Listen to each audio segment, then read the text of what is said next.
আসসালামু আলাইকুম বন্ধুরা, আমাদের হাতে রয়েছে একটি সিম্ফনি ব্র্যান্ডের ফোন।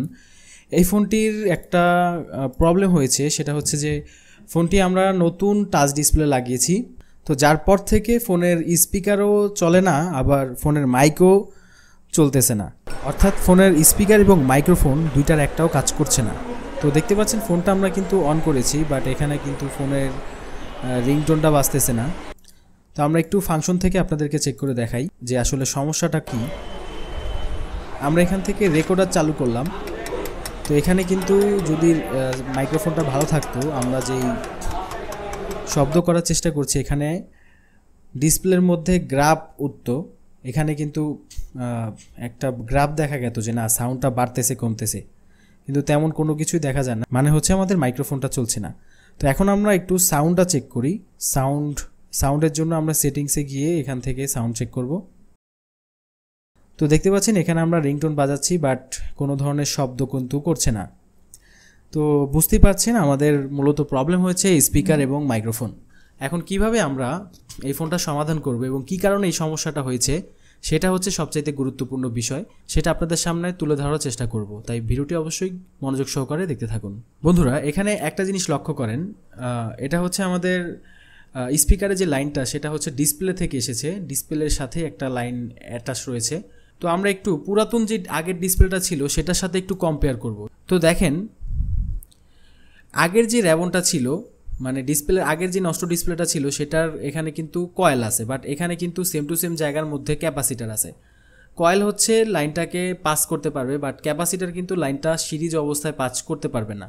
তো এখানে নতুন ডিসপ্লের মধ্যে ডায়াগ্রাম ভুল রয়েছে, এখানে দুইটা ডায়োড আছে ঠিক আছে, এখানে বাকিগুলো হচ্ছে ক্যাপাসিটার, যেই জায়গায় আমাদের রেজিস্টর থাকার কথা ছিল। দেখতে পাচ্ছেন পুরাতন ডিসপ্লের মধ্যে কিন্তু সাদা সাদা রেজিস্টর, কিন্তু এখানে কিন্তু সব বাদামি কালার, মানে চাইনিজরা যে ডিসপ্লে মার্কেটে তারা ছেড়েছে সেখানে তারা কয়েলের বদলে ক্যাপাসিটার লাগিয়ে দিছে, আবার রেজিস্টরের বদলে ক্যাপাসিটার লাগিয়ে দিছে। এটা হচ্ছে তাদের ভুল। এখন এই ভুলটা আমাদের টেকনিশিয়ানদের সংশোধন করতে হবে। আমরা কি করব, এখানে যতগুলো পার্টসপাতি আছে সবগুলো ফেলে দিব।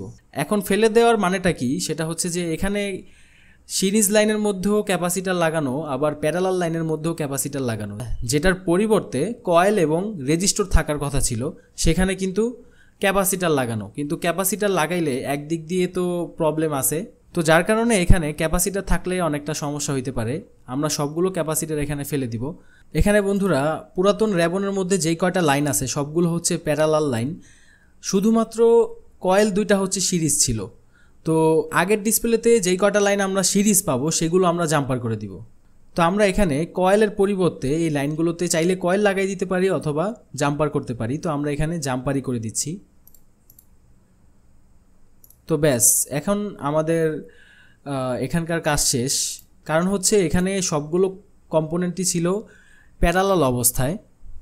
তো প্যারালাল লাইনগুলো মূলত স্পিকার মাইকের এইগুলো লাইনগুলো যদি আমরা ফেলে দেই সেক্ষেত্রে তেমন একটা হামরি সমস্যা হয় না, কিন্তু সিরিজ লাইন যদি কেটে যায় তাহলে কিন্তু লাইন পাবে না, সেক্ষেত্রে সমস্যা হতে পারে। তো এই জন্য আমরা কয়েলের জায়গায়, কয়েল যেহেতু সবসময় সিরিজ হয় তাই আমরা কয়েলের পরিবর্তে এখানে দুইটা জাম্পার টেনে দিয়েছি। এখন আমরা ফোনটিকে ফিটিং করে চেক করব।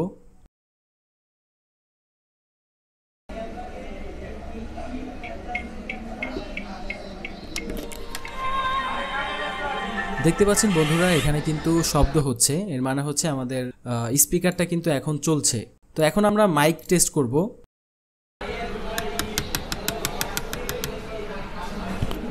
তো বন্ধুরা দেখতে পাচ্ছেন এখানে কিন্তু গ্রাফটা বাড়তেছে, এর মানে হচ্ছে আমাদের মাইক স্পিকার, এর মানে হচ্ছে আমাদের মাইক্রোফোন কিন্তু ওকে হয়ে গেছে। হ্যালো হ্যালো হ্যালো হ্যালো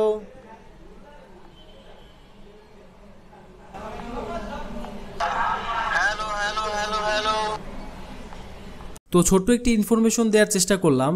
এই প্রবলেমটি মূলত সিম্ফনি i68 মডেলের ফোনটা এবং আই সিরিজের আরও কিছু ফোন আছে যেগুলোর মধ্যে এই ধরনের প্রবলেম আপনারা পেয়ে থাকবেন। যখন নতুন ডিসপ্লে লাগাইবেন তখন অবশ্যই এই বিষয়গুলো ভালোভাবে খেয়াল করে নেবেন, নইলে হয়তো কাস্টমার আপনার বদনাম করতে পারে, বা কাস্টমার যদি আপনার প্রতি স্যাটিসফাই না হয় সেক্ষেত্রে লস কিন্তু আপনারই।